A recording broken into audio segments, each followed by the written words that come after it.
Hello everyone and welcome to today's video. Today I'm going over an article by the New Jersey Globe which talks about the 2025 governor's race in the state of New Jersey, and a new poll on the Democratic side of things shows the Democratic candidate Mikie Sherrill leading over the Democratic field in her internal poll. So Representative Mikie Sherrill, a Democrat from Montclair, his campaign is touting a new internal polls that shows something similar to what her opponent's polls have been showing for months, and that is that she's in the lead in the six-way Democratic primary for governor. The Global Strategy Group poll puts Sherrill at 25% of the vote, substantially ahead of her next closest competitor, Representative Josh Gottheimer, a Democrat of Tenafly, who has 15%. Behind them are Jersey City Mayor Steve Fulop and Newark Mayor Baraka, both with 13%. New Jersey Education Association President Sean Spiller has 12%, and former State Senate President Steve Sweeney, a Democrat of West Deptford, has 6%. The poll also finds Sherrill's favorables are to be the highest in the field. She's at 42% favorable to 9% unfavorable. While the next best ratio is Fulop's 35% to 11%. Baraka's at 35 to 12, Gottheimer 34-18, Spiller is at 30 to 14, and Sweeney, as he often has been polled in the primary field, the lone candidate with an underwater rating, 19 to 26. None of those results are tremendously different from the last time that GSG, Sherrill's pollster, looked at the race. A December 2024 poll found Sherrill with a lead of 24% to 11% over Sweeney. But as Sherrill's polling memo pointed out, it's notable that Sherrill has been able to maintain her sizable lead even after many of her opponents deployed millions of dollars promoting their own campaigns and raising their name recognition. According to the memo, Spiller, Gottheimer, and Fulop have already benefited from $16 million, $14.2 million, and $10.7 million in TV and digital ad spending from their campaigns and allied super PACs.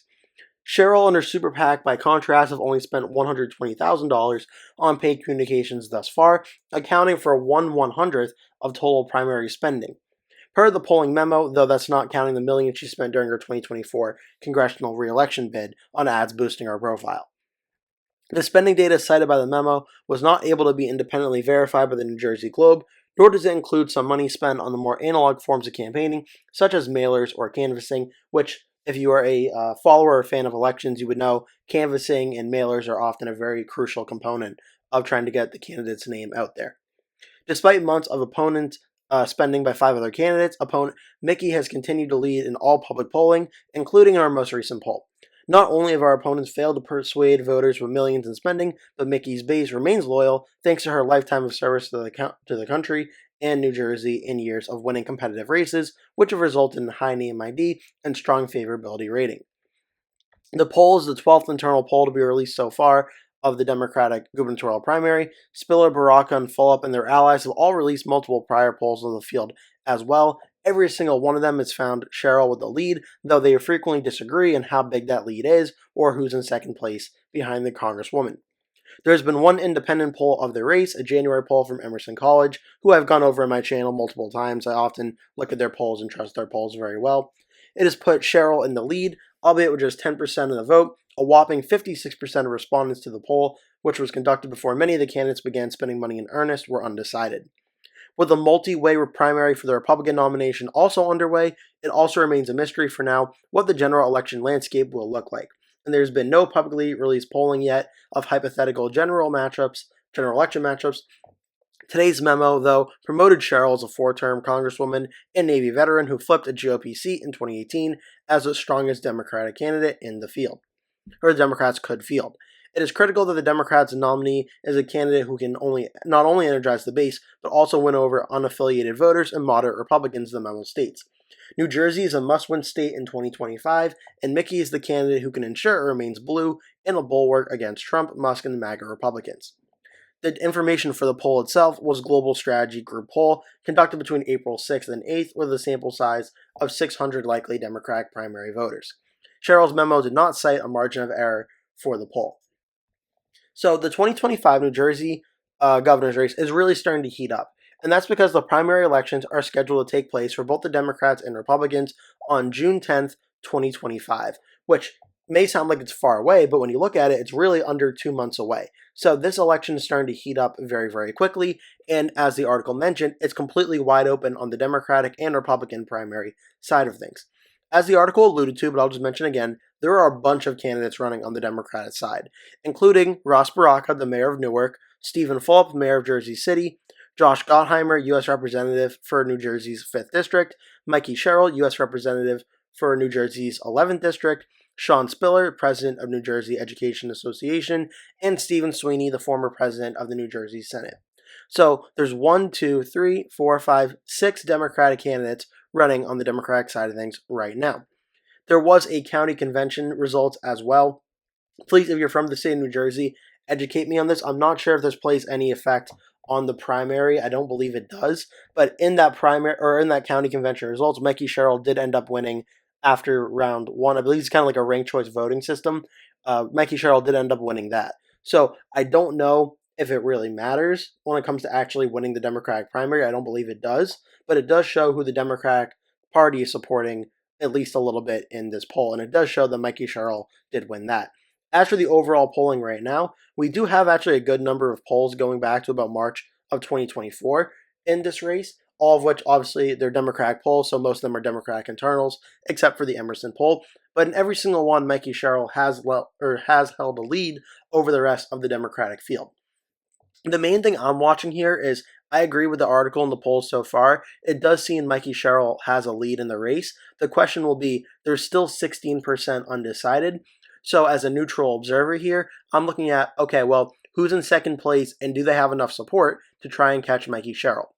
And right now, based on this poll, Josh Gottheimer, the fellow Democrat U.S. representative, has 15%, about 10 points down of Mikie Sherrill. For Gottheimer to come back and catch Sherrill, assuming the poll is accurate, he would need about 10% at least of that 16% undecided to tie the race, and then 11% to go ahead of Sherrill. Is it possible? Yes. Is it likely? Probably not, because that's kind of a big chunk to ask to win over like 10% of the undecided vote, especially when there's 6 or 7 candidates in the race. If it's a 1-person race or a 2-person race, then maybe it's a little bit easier, but trying to split 16% among 6 candidates and having one get over 10 is not very likely. But again, the polls could always be wrong, but at least in this one poll, it's a very clear indicator Sherrill is in a pretty good position right now to hold on to the primary. We can actually look at past Democratic primaries as well in the state of New Jersey and see how they played out, if there's been any similar situations to this. The closest recent example I could find was the 2017 Democratic primary. This is when Governor Phil Murphy of New Jersey was first elected. It was about a 6-person Democratic race or so, with a bunch of candidates who did withdraw as well. Going into the polling, Phil Murphy had a pretty big lead over his opponents. One poll from Quinnipiac did have the race with Murphy at 26%, but Murphy had a more commanding lead over the rest of the field. The second place candidate, Johnson, seemed to only get about 10% of the vote. So Gottheimer's doing a little bit better than Johnson and the other second place candidates did in this poll. Phil Murphy went on to win the Democratic primary in New Jersey in first place with about 48% or so. The next closest candidate, Jim Johnson, about 21.89%.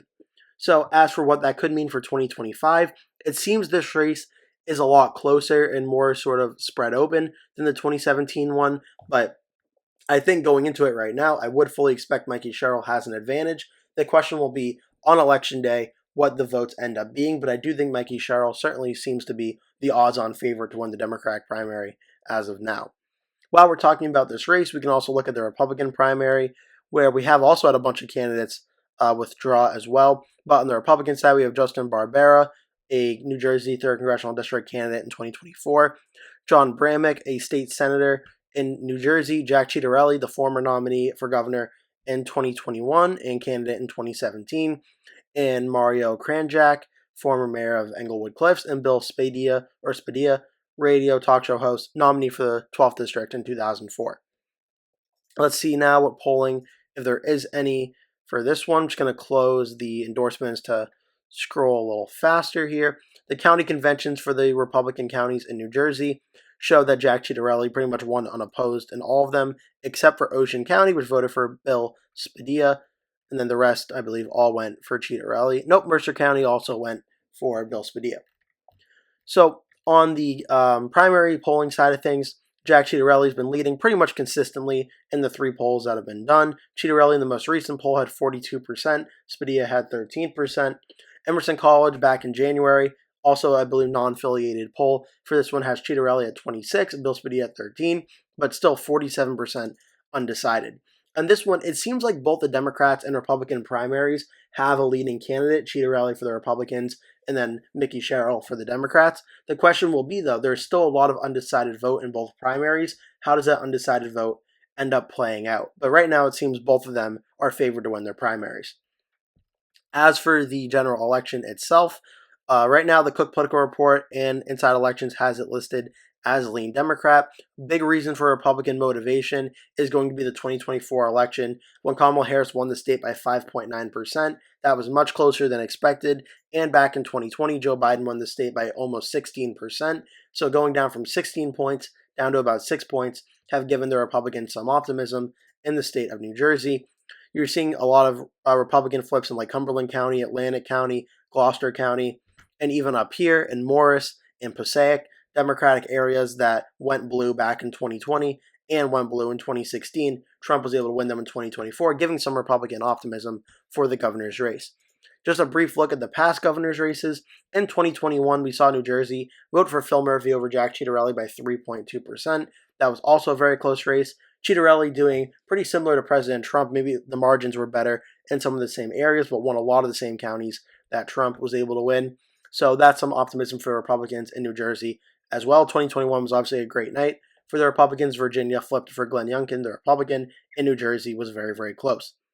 Back in 2017, which we expect the national environment to be very similar in 2025 to what 2017 was.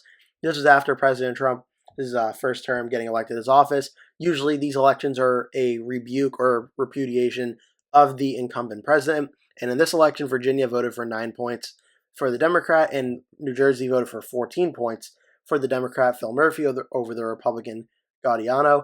I'm not sure New Jersey is going to be that much of a win. I don't think it's going to be a 14-point win in 2026 or anything like that. But looking at the governor map now, there are 2 governor's races, obviously New Jersey being one of them. I have the Democrats starting out as the favorite in New Jersey. The question will be, is it over or under 5 points at this time?